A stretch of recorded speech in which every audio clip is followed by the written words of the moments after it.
Welcome to the fascinating world of the Grand Prix de Trois-Rivières. This is a short replay of the 1999 SCCA Speed Vision World Challenge GT in the streets of Trois-Rivières. For the first time this year, both the GT and touring cars race together, and while Archer and Galati will try to focus on the job at hand, they'll also have to deal with traffic on a very crowded track. We're going to get caught up in traffic, definitely. I mean, the leaders and touring car, we're going to cut up with the GT cars. There's going to be a battle. I mean, you just got to try to stay out of trouble. I just hope that the traffic doesn't dictate the outcome of the race, and it very well could. The Speed Vision GT and Touring Car Championships from Trois-Rivières next. Welcome to our first combined Speed Vision World Challenge event of the season, featuring the GT and touring cars running together as part and parcel of the 30th running of the legendary Grand Prix de Trois-Rivières. Hi everybody, I'm Greg Kramer along with Dorsey Schrader and John Bizignano. You're looking at the GT portion of the field. Of course, the touring cars will take up station in a separate start right behind them, and this is going to be very interesting. The GT cars on this track, well, they're going to present a challenge, but one of the teams, one of the cars that's excelled is part of our manufacturer spotlight with Biz.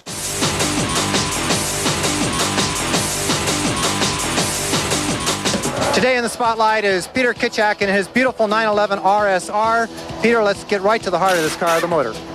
This is an air-cooled, normally aspirated 3.8-liter Porsche motor. It's about 228 cubic inches. They're called air-cooled motors, but technically they're not that. The car has 16 quarts of oil. There are 2 oil coolers up in the front of the car, and the car is really cooled with the oil that's circulated within it. Now, what about the aerodynamics? The aerodynamics of the car are really almost identical to what you would buy if you bought a standard 911. Are the brakes standard? The brakes are standard. The brakes are a 2-caliper or a 2-piston caliper on each end, but they're all standard street car parts. Wheels look a little bit wider to me. Wheels are about 1 inch wider than the biggest of the Porsches. They're probably about 2 inches wider than most of the street Porsches that you would see. We really don't have to change much on these cars. We lighten them up a little bit, we put a roll cage in it, and we go racing. Porsche loves to go full-bore racing with minimum tweaks to their road design.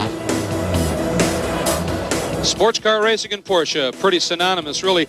Dorsey, let's take a look at this track, and by all measure, one of the things to say is, as a driver, if you like it, it's a good track. You like this as we look at our Toyota track map. Well, the straightaways here are pretty long and pretty fast, so that's good for the GT cars, but the corners are very, very tight. It's hard on brakes here around this racetrack, and the touring cars are going to be really, really fast in those tight corners. They made some changes to turn 1. What's your take on that? Well, they've opened up turn 1, and they've allowed that to go side by side. You can get 2 or 3 cars through there. Before it was pretty tight there. Now it's a lot safer, and I think it'd be good racing there. The Road Atlanta doubleheader weekend was for GT only, so they've got 5 races in the books, and Bobby Archer leads by 5 points over Cooper, Biscup, Kitchik, and Chart. In touring for 4 races, Michael Galati having won all 4. He leads 132 over Pierre Kleining's 112, and Hugh Plum with 109 in 3rd place. You can hear the engines coming to life on the starting grid, and again, they will have a split start, as they call it here. The GT cars, faster of the 2 classes, of course, will start first. Pace car is starting to make its move, and the field will begin to roll off. And you can see a very interesting front row. We talked about the manufacturer diversity in the past few races, and it is playing out nicely here once again. This is one of our onboard shots. That's going to be number 22. That's George Biscup, and he's in the Control Solutions Porsche, currently 3rd in the points. And here's Dave Shart, currently 5th in the points. And Dave, of course, is driving the Wheel Source Toyota Supra Turbo. And again, that's that great manufacturer mix we're talking about. Yeah, I tend to believe what Bobby Archer said at the beginning of the show. I think traffic is going to be a big factor in today's race when you see all these race cars on a tight street circuit like this. Well, the touring cars, very agile, very quick, and they can run, the front end of the touring cars can run with some of the slower GT cars, and that can really get into class battles. It doesn't take them very long to get there either. About 3 or 4 laps they'll be into each other. Well, when we come back to Trois-Rivières, we'll bring you the starting lineup for both GT and touring.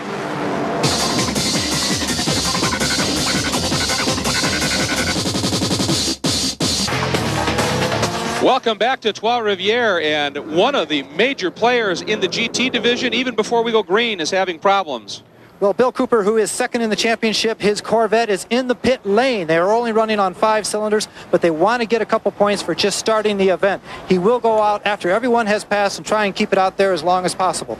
A long trip for just a little bit of running for Bill Cooper. Well, they continue to try and develop the new C5 vet, and in the meantime running that C4. Dorsey, here's the touring car field as it's working its way around. We've talked about 2 different classes here. Basically, what's the distinction? Well, GT cars are faster cars. They have bigger motors, bigger tires. In essence, bigger car. You look at these touring cars, they're the smaller 4 cylinders, most of them. Some of them have 6, but they're not as fast in straight line speed. However, corner speeds on these cars are probably faster than GTs. That should make the end of this race very interesting. Let's take a look at our BMW starting grid in the GT division for their 6th round. Archer on pole in the Viper Speed Viper. Kitchak alongside in the Keywade and Toad Hall Porsche. Row 2 is Biskup in the Control Solutions Porsche, and Safar in the Tsunami Hidden Creek Vet. Row 3, Diorio in the Danielson Ford Mustang, and Halsmer in the Honda of America Acura NSX. Row number 4, teammates Lackey and Bradley in the Corvettes of Houston Corvettes. Row number 5 is Chart in the Wheel Source Toyota Super Turbo, and Brown in the HP Motorsports Mustang. Row number 6 is Fernando LeBlanc in the MCL Porsche, and Peter Polly in the Polly Brother Cutlery Corvette. Row 7 is Pierre Barai in the Barai Motorsports Mustang, and Oppenheimer in the Impact Toad Hall Racing Porsche. And row number 8 will be Bill Cooper in that Les Stanford Corvette, struggling already, and Boisvert in the Grandin Toy Porsche. Let's take a look at the touring grid for their 5th round. Galati on pole in the Duplicolor Redline DC Sports Acura. Kleinubing alongside in the Real-Time Racing Acura. Row 2 is DuPont in the European Racing Technologies BMW, and Plum in the Team Real-Time Racing Acura. Turner will be next up in the H&R Springs BMW. Charlie Downs in the Pepperseed Racing BMW. Row 4, Rosenblum in the Intercity Youth Racing BMW, and Jason Potter in the Performance Motorsports Accord. Row 5 is Schrantz in the Real-Time Acura, and Wade in the H&R Springs BMW. Row 6, Ellinger in the RC Imports Benz, and Marks in the Pepperseed Racing BMW. Row 7 is Tar in the HR Springs BMW, and Stewart in the HP Motorsports entry. And as we take a look at the rest of the touring grid, here comes the GT field around for their start, and Archer bringing them up nice and slow. Great formation, and from that lugging kind of speed on the start, you'd think the torque of that Viper would pay off. It looks like it did. Yeah, he had a good start there. Look how wide turn 1 is. That's Halsmer out in the kitty litter. He got stuck out there. That didn't help him out any. Makes it through, however, and here they come, streaming down toward the Duplessis Arch, one of the real landmarks here in Trois-Rivières. And there's the start for the touring category. Galati, look at the fan out. Everybody gets through. Couple of guys. Oh, there's a little bump there, and that's Charlie Downs and Jason Potter, the black BMW and Honda Accord, running way wide, but they make it. 3 and 4 wide through there. That's the new turn 1. Charlie Downs, good save right there. He got in the kitty litter, got pushed out there, and did not hit the wall. And everybody streams through. Oh, there's an optimistic move, and made it. Everybody looks at it and gets through that narrow arch.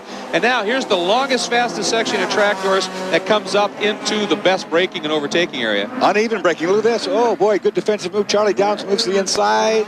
Oh, barely got himself shut down. You don't want to go off there. There's a big barrier. If you go straight, you're going to hit really hard.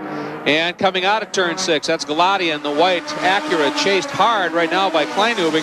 And then a very strong running Alfred DuPont running 3rd. Then it is Hugh Plum and the rest of the field back up at the overall position. And look at this, Dave Shart trying to get around the outside of Rick Diorio. Boy, that's tough to do going into 1. And boy, they still side by side. You could have never done that last year there. That whole turn 1's wider now. He made that. Nope, he hasn't made it. That's Diorio on the outside right there in turn 2. That was side by side all the way through 1. Shart looks again, but that has allowed Paul Brown and the Mustang right behind to close it up, and Diorio gets a pretty strong run. But look at the gap already. Archer and that blue Viper, then Kitchak, they've opened it up just a little bit over Biskup and then Safar. Yeah, Kitchak, I like the way that Porsche's handling. It looks pretty good through there. Right behind him, Biskup as well. The longer it goes green, the more advantage it has to the Porsche. Of course, the Viper, the big heavy car, it's going to play with brakes. It's going to play with tire temperature. Those Porsches, I think, will look good here today. Well, Porsche brakes are legendary. And look at the pressure Kitchak applying already to Bobby Archer. And here we go. This is turn 9. This is the slowest corner. It's the hairpin. And then it's up through a quick left-right onto that front straight. Real tight through here. You get on this front straightaway, and it's really hard to get the power down. The Viper will be the first one to show that as we get further into the race. When he gets on that big old V10 there, it's going to churn the rear tires, and you see the thing step out. A little bit of that overrun, that dark exhaust, that is no problem. That is how that Viper Speed team sets that car up, has done so all season long. And Key Wade and Toad Hall racer Kitchak. Look at that wider line he takes through there. Better exit speed. Yeah, he's getting a good run through there to get the run down the hill right here underneath the arch. Of course, here's the big uphill climb. That's to the Viper's advantage. But at the other end, the hard braking, the Porsche will probably get back what it loses right there on the climb. We've documented that during the Road Atlanta weekend. They came in, the Porsches did, with a little less tire. They had some tire taken away. It was given back for the second round. They still have it. That's got to be a huge advantage for them here on its tight street circuit. Well, it certainly made them competitive again. You know, they really suffered without that rear tire. The Porsche, of course, with the engine in the rear, needs a pretty good tire back there to hold it all up. Streaming through turn number 8 goes Archer, chased hard by Kitchak. There's Biskup. Behind him, Safar and Halsmer round out the top 5, but strong battle right here at the front. And as you pointed out, Doris, you can see where each of these cars on the various sections of track, their strong suits come into play. Yeah, look back there at Biskup's car, and it doesn't look anything near as stable as Kitchak's. Of course, 4 Porsches, but Biskup's car sliding around. I think maybe his setup is a little bit off at the back. Through that wide part of turn 1, we go back now to the Touring battle. There's Galati feeling the heat big time from number 42. That is Pierre Kleinubing, and you can see they've already caught one of the GT cars, so traffic is coming into play as they head on to the front straight. And Galati, he's already won 4 in a row. He'd like to extend, that's a record. He'd like to extend that 4, make it 5 in a row. And Kleinubing, of course, would like to blunt that. Look at that move as Hugh Plum has gotten around DuPont and has moved up into 3rd, knifes by the lap traffic. DuPont got through as well. And next through is going to be Will Turner in that blue and yellow BMW. And in a sense, both of the classes looking fairly similar at the front. The 2 lead cars have opened up a little margin and are really racing each other hard. Here is Plum in 3rd. But they haven't yet caught up with the thick of the other group, and when they do, I'm talking about the back markers in the GT Touring. The Touring guys are going to catch those GT guys, and when that happens, it's going to really change the outcome of things. The complexion might just be changing here in just a few minutes here at Trois-Rivières, the Speed Vision World Challenge Champion. Seaway and Trois-Rivières, Quebec. The battle in the GT division up front continues to be one of the Viper and the Porsche. And you can see behind there is one of the lapped touring cars, so it works both ways. And here comes Biskup, who is starting to work through that traffic in the Control Solutions. Porsche swings out hard under braking going into turn 8 and knifes through. And it's just going to get worse from here on, I would suspect, Doris. Yeah, you get in those situations and it costs you a couple tenths of a second, and it comes and goes all the way around the racetrack. We're on board with Kleinubing. Look, he's going for the lead up the inside of Galati. That's turn 6. Whoa, but look at that. That car was not turning at all while it was locked up, was it? No, in fact, I don't know that they didn't hit, but boy, that was really close to a hit if it wasn't.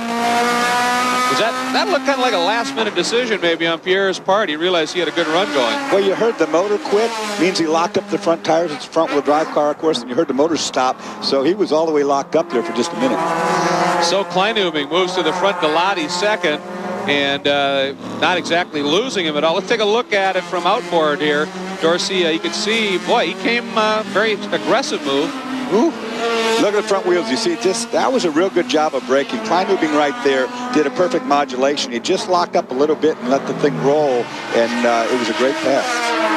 And he holds on to the lead, Galati second, and amazingly, that really didn't seem to affect the gap back to 3rd place, and that's Hugh Plum right there at this point. And Hugh Plum, he's got some experience and some success on street circuits. Acura has not lost a race in the Speed Vision Touring category since Minneapolis last year, and the driver who did that was Hugh Plum in a BMW. Of course, now Hugh Plum switches over and gets into the Acura. It's the first time he's ever driven a front-wheel drive car. I think he's learning pretty quickly. And keep in mind, the guys that he's chasing are former teammates. Kleinubing and Galati used to both race for Real-Time Racing. They're both former champions in the category, and they are catching a very ill Les Stanford Corvette of Bill Cooper, who does a great job. Immediately got far over to the left and let him stream by. It's when it gets frustrating to be a driver. You get caught behind those cars, and of course they're racing too, but you get caught back there, and it can change the whole complexion of the race for you real quick. Boy, Galati got a great run through turn 8, but couldn't do anything with it. Now down into the hairpin, and they'll start that move up to that quick left-right flick that takes you onto the front straight. And boy, Galati continues to apply some pressure here through turn 10 and onto the straight. Well, he wants to be in a position to capitalize if he gets there's a slow car in front of him, and if it holds up the car at all, you need to be there to try to stick your nose. He's trying to stick his nose in right now, as a matter of fact. So they sweep through one, and a couple of different lines being used, and Corvette, get out of my way. boy, Galati just clipped the barrier, Dorsey, on the exit of turn 2, and he's smoking. Oh, he hurt the car. Look at the right rear. Right rear's rubbing pretty bad there now. He could have bent the axle. The rear axles in those cars aren't really that stiff, and it's pretty easy to bend one. And boy, you know, that's the first mistake he's made all year, Greg. And what a time to do it. You can see there goes Plum streaming by, the smoke pouring off of the back of the car. And look at that, there's DuPont and Turner both trying to take evasive, trying to find a way by. And as a result, DuPont got held up and Turner swung through and picks up 4th. Yeah, Galati flat-sided that car. You can see right there, he's going to have to worry about whether or not that's going to cut that tire down, because it's rubbing pretty good. Well, we heard Kleinubing on the radio getting very upset with that Corvette in front, but it was Galati who paid the price. Here it is. Oh, just too far, too wide. He was out there in the marbles, couldn't get the car to turn, and he hit that wall pretty doggone hard. And immediately, I mean, it wasn't as if it took seconds even. It was immediate. That smoke started to come off the back, and that has got to be great concern. Now we'll see what Galati can do. And number 93, a quick loop by Jeff Tarr in the BMW, but he regains. We go back on board at the front now, and that is Peter Kitchak coming through turn 10. And oh, way to the wall. The outside should be able to get by here. Makes the pass. That's Marks in the white car over there. That's the traffic I was talking about. Of course, the leaders got trapped in that traffic right there and almost caused an accident. And Dorsey, as a result, Kitchak has taken the lead. Archer elected to go outside of Marks. Kitchak dove down the inside, and he got them both. Nice move by Peter Kitchak, your new overall and GT leader. This traffic plays into the hands of Kitchak. Of course, like you said at the beginning of the show, Porsche with the legendary brakes. Well, this is the place where you need a lot of brakes at the end of the straightaway. And Kitchak coming into turn 6, and oh, look at that move! Oh my God, he just put it right through the middle. He threaded the needle there. That was close. That was Rick Ellinger in the BMW, and of course the wounded Bill Cooper. And Kitchak knew he didn't want to have Archer get any run on him and lose momentum, and he just found a gap, and it was as wide as a Porsche, no wider, and he went through. That's kind of moves that win you a race here. Look how that opened up. He was sitting right on the outside of that Mercedes. I wonder what he was doing, but I couldn't see ahead, and what he was doing was this. Look at him here, right on the Mercedes. Now there's a car right there. See, it's Cooper, and he dives right through that little hole. Have we just seen the definition of the word decisive? Yeah, watch this, watch this. Man, that makes you, that's close. Now let's watch it from Bobby Archer's perspective. He's thinking, he's bottled up, and then he's thinking he's gone. Unbelievable. That's pretty tight racing right there. Real good gutsy move. And you're right, he's decisive. He didn't hesitate. He stuck it right through that hole. I like how you put that. That's the kind of move that'll win your race. And Peter Kitchak just laid down a beauty. And you can see the margin is there. About 3-4 car lengths already over Archer, underneath the arch, and heading up toward turn 6 here at Trois-Rivières. Peter Kitchak has made his mark, and it's a very distinctive one on this race in the early going. And boy, is he pulling away in a hurry. Well, he's lucky he didn't make his mark somewhere else. Up against the wall. That was a great pass, and Peter Kitchak leads overall. Welcome back to the Speed Vision World Challenge Championship. And this race, of course, the combined event. You're looking at the touring cars, the GT machinery also running. There is Michael Galati.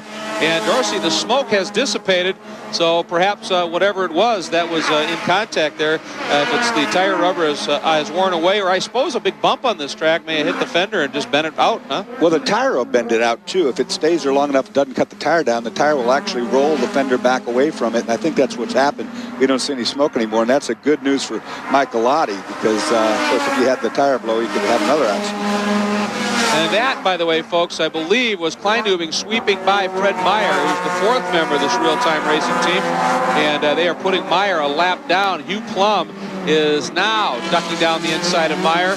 That is Fred Meyer. And then coming around is Galati. So now the three cars, the two orange and white Acuras and then the white Acura of Galati, that's 1, 2, 3.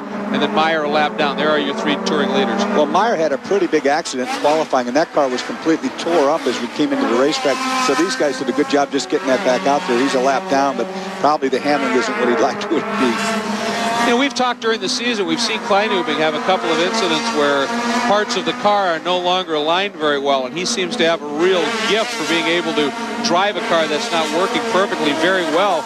Looks like Galati has that same ability. Yeah, you know, if you knock the back end of one of these front-wheel drive cars out, you can still go on pretty good because the front wheel's doing all the work. But if you hurt the front end, on the other hand, then your day's pretty much over. Of course, Galati, it looks like he might have bent the rear axle. I think he's okay other than that, though. And Galati's done a little bit of ice racing, so he's used to having a back end that's not exactly stuck.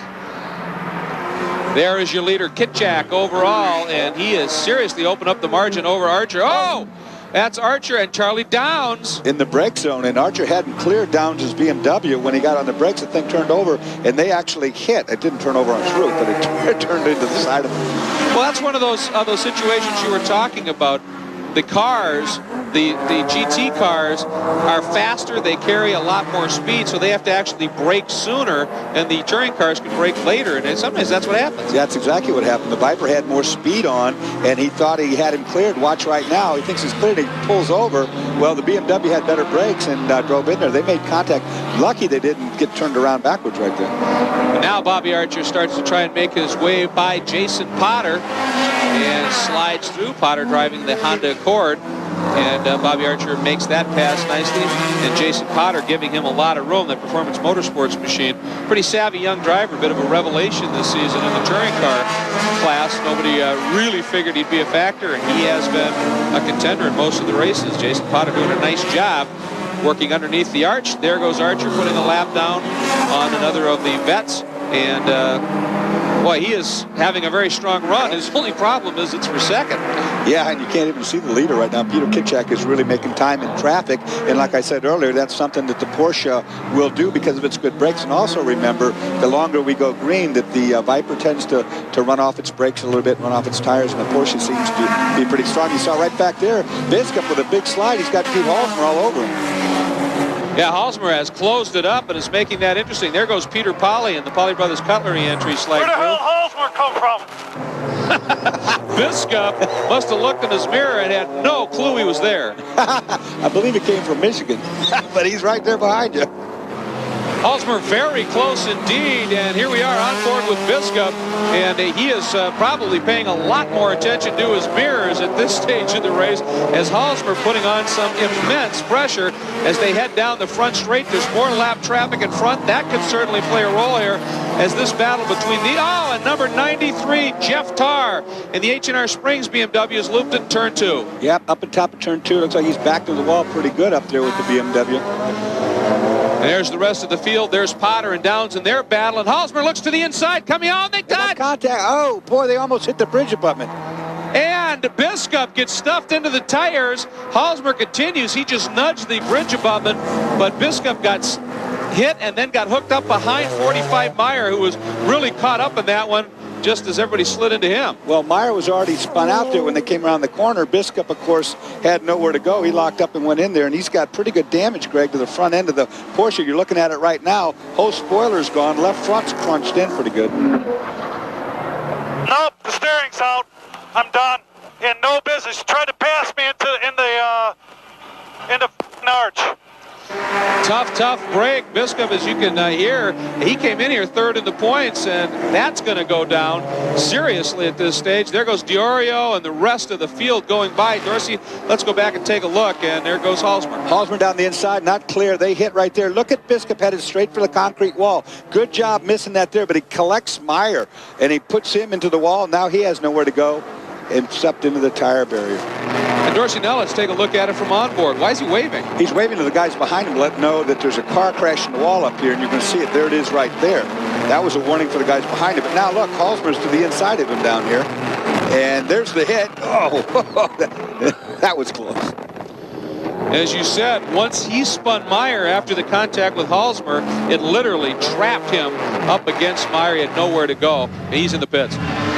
George Biskup has pulled his Porsche into his stopping area, and the whole front end of the car is very heavily damaged. Now remember, it's up here. This all-important cooling system works for the engine. They take on 17 quarts of oil, and that is how the engine is actually cooled. They're having a good look all around the front, but I'll tell you guys, I think they got into the suspension, and I can see the oil dripping. This car has had a rough day out there. Well, obviously, if he's losing oil and it's in some serious quantity, they got into some of the oil reservoirs in front. That's not good. Oh, and there's Cooper pulled off on the side of the road, too, for that matter. Yeah, the oil system's taken out, but you also heard Biskup say that he had lost his steering, so his suspension's bent, and now we look at Peter Kitchik is going... Actually, he didn't make that pass. He didn't get around him.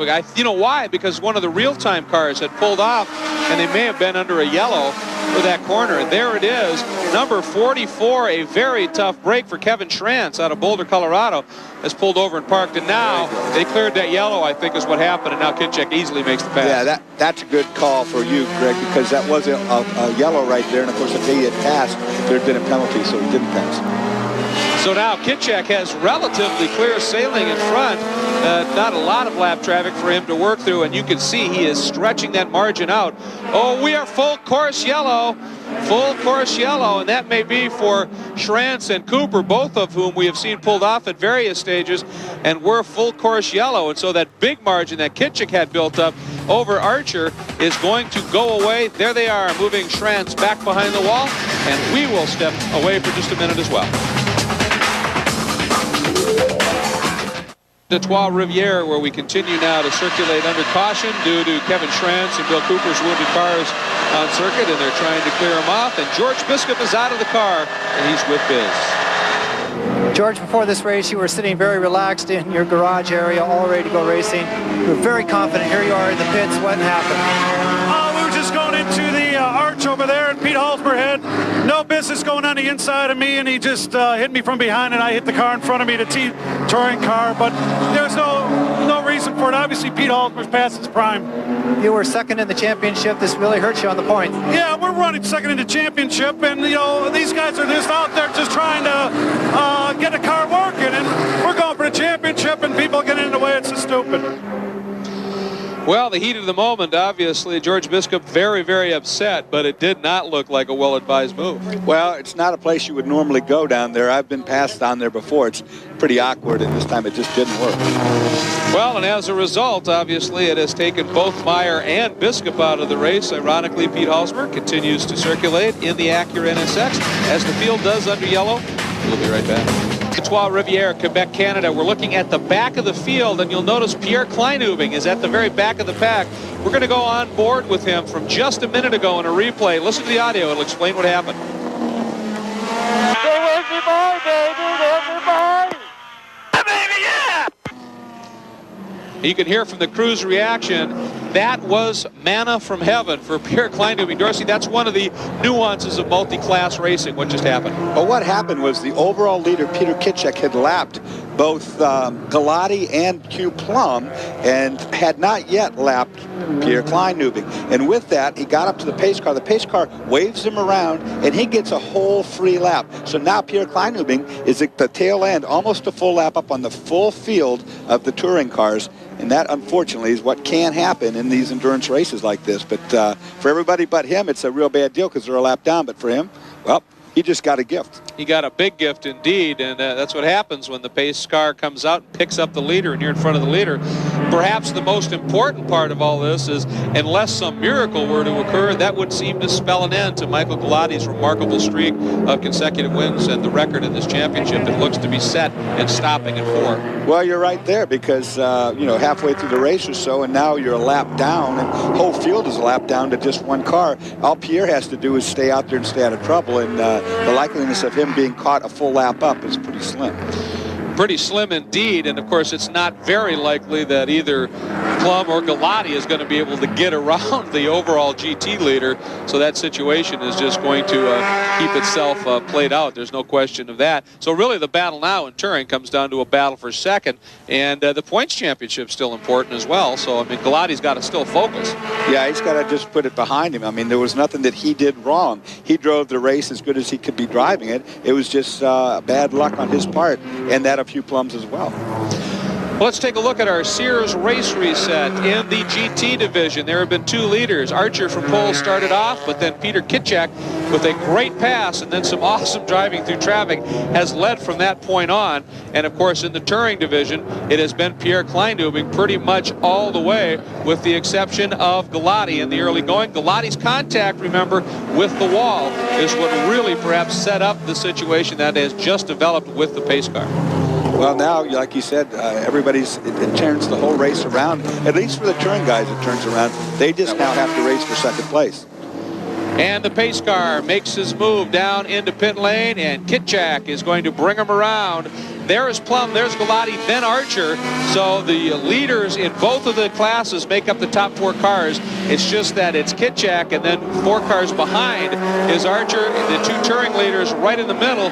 And I would think the smart thing to do here would be to let Archer just rip by those Touring cars. And look at that. He's trying to do it. He's also trying to take a run at Kitchak down into turn 1. He's on the outside. And, boy, it was a brave move. And look at Galati swinging way wide again.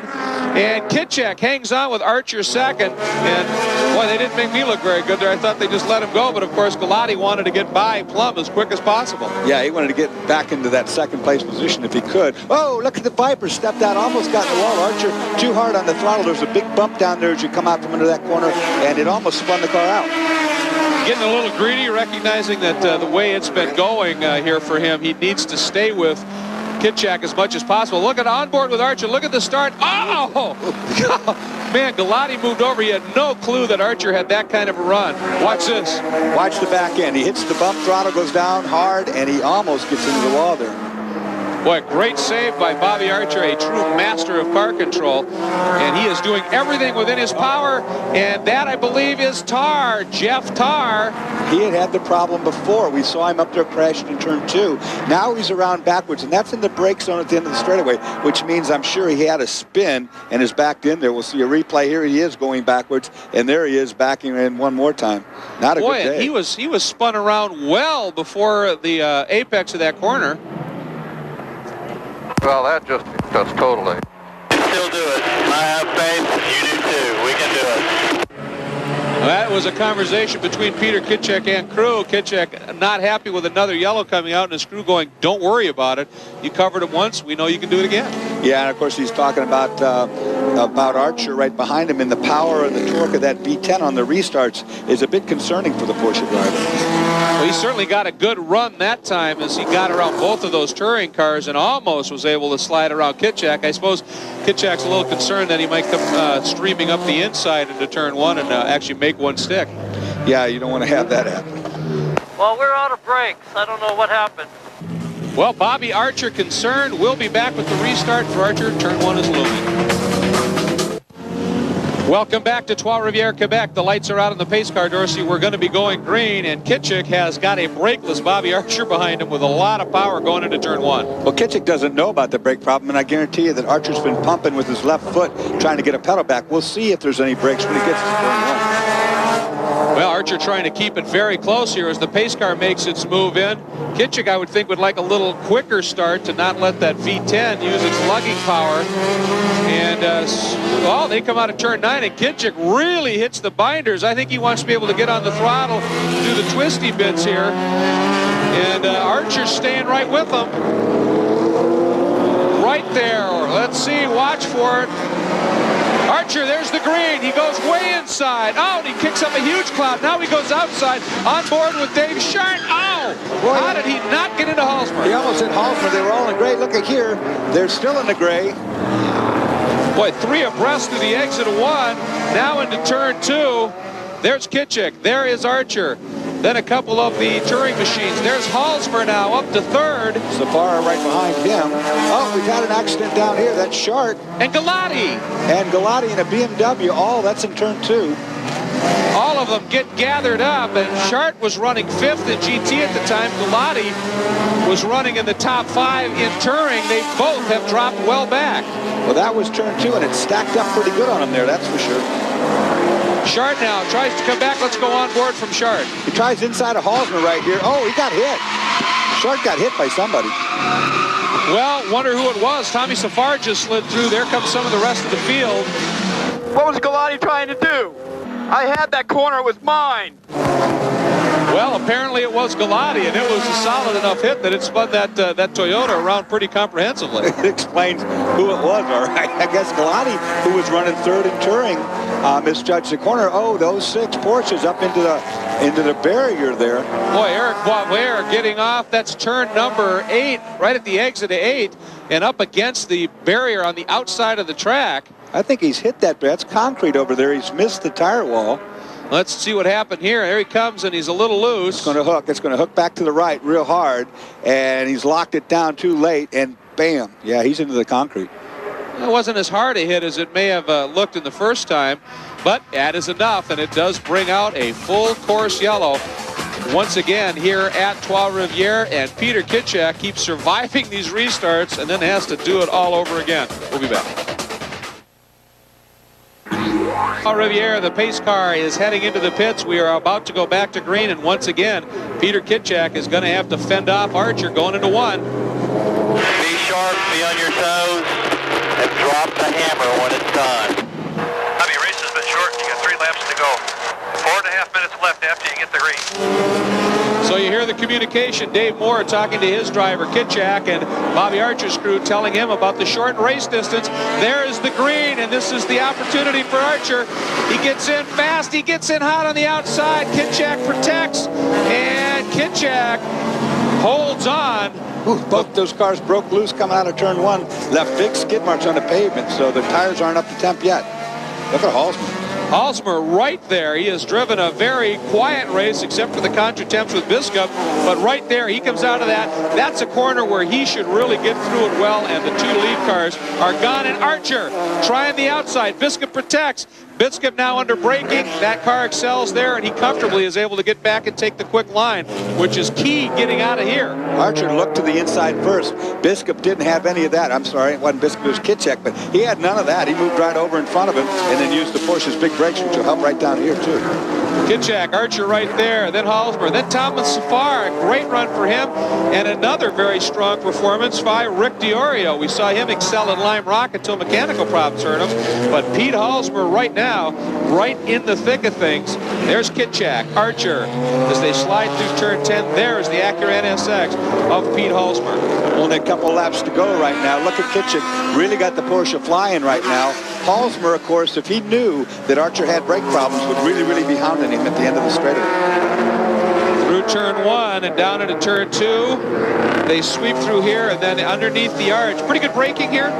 Not too hard of a brake right here, Greg, but when you turn underneath this bridge, of course, it brings you on the long straightaway. The Viper's going to have more top end. That means it's got to get rid of more speed at the other end of the straightaway. Watch up front there. Kitchak is not going to let him have the inside. I know that. Kitchak, no doubt, keeping a bit of an eye on the mirrors here. Now he knows he's in good territory, that braking zone.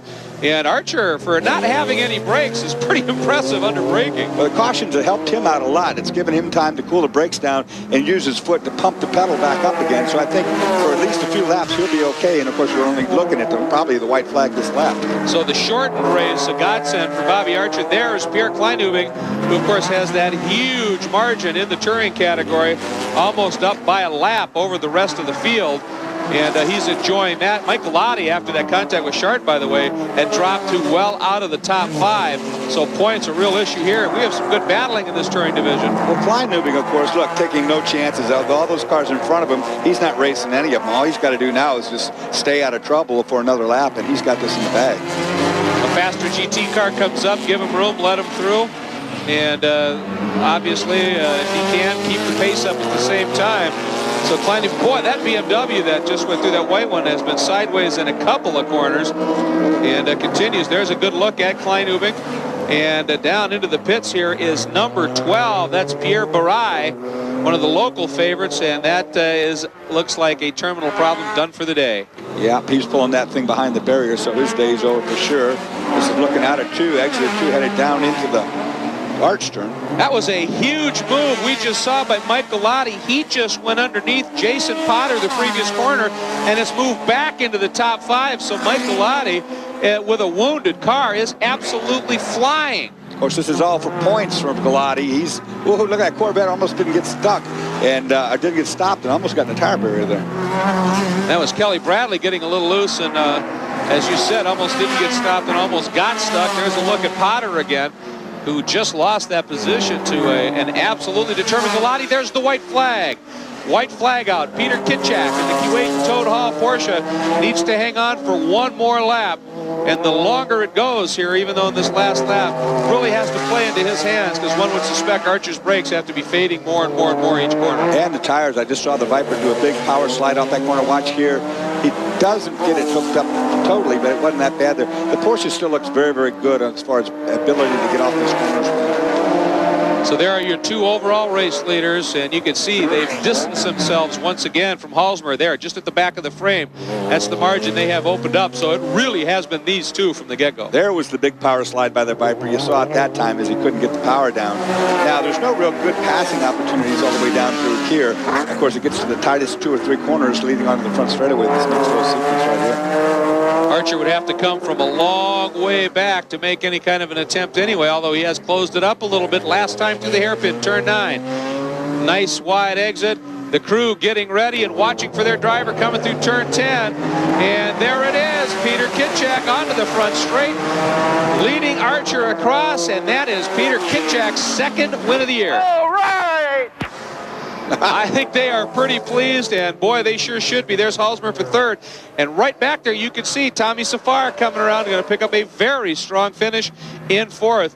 There's the touring cars. There is Kleinubing, and that number 65 behind him, Walter Marks, very crossed up, and boom, he got into the wall. Saves it, didn't hit it that hard, and saves it, but there's Kleinubing, one last turn, and he is going to swing onto the front straight, and he is very happy as well. You can see him pumping his fist in the cockpit, and so your winners, Kitchak and Kleinubing, and mentioning Kleinubing as a winner, Galati's streak stops at 4. Well, I tell you what, Kleinubing got the break of a lifetime today. It gave him a brand new 1-lap lead on the field, took all the pressure off. Of course, there's the celebration. We're on board. Watch what happens here to Walter Marks. He looks like just turned in early and got a bunch of understeer. They got big understeer there and just went right on out there and hit that wall. But he's able to hang on and works his way through the final couple of corners, although runs a little wide there as well. May have messed up the front end a little bit, but he tracks through and he takes the finish. We'll be back at Trois-Rivières to visit with our winners. Peter Kitchak, congratulations on a great win. That Porsche was working just the way you said it was. It really went well. You know, we had to win the race about 4 times with the restarts, but the car worked well, and as long as we could stay ahead of Bobby Archer and get out of the first turn ahead of him, we had a nice race going. The car worked beautifully. Car worked beautifully indeed, so Peter Kitchak gets his 2nd win of the year over Bobby Archer. Pete Halsmer, a great run to 3rd. Tommy Safar, an awesome run to 4th. And Dave Shart, after the problems, rebounds to 5th. Rick DiOrio. Then the 2 teammates, Kelly Bradley and Terry Lackey, run 7th and 8th. 9th to Fernand LeBlanc. And in 10th, it was Peter Polly. Let's go down with Biz and our 2nd place finisher. Bobby Archer, a great 2nd place finish, but that Porsche was all over you. Well, we thought it would be really close. I just couldn't get any breaks in traffic. You know, I lost the lead on the restart with one of those touring cars, and the guy just wouldn't get out of my way. And then the lap later, I got ran off the track, and then on the next restart, I got blocked. So, you know, we just did the best we could, and we've still got a good car, and we're ready for Grand Rapids. Well, in the point standings, Bobby Archer leads Peter Kitchak, George Biscup 3rd, Bill Cooper, and David Shart. Manufacturers, Porsche takes the lead from Dodge, Chevrolet, BMW, and Acura. Down in the pits, John Bisognano has the winner in Touring. Pierre, you've been waiting for this one. Congratulations on your 1st win of the season. Yeah, that was awesome. You know, my team worked so hard this weekend. As usual, we improved the car during sessions.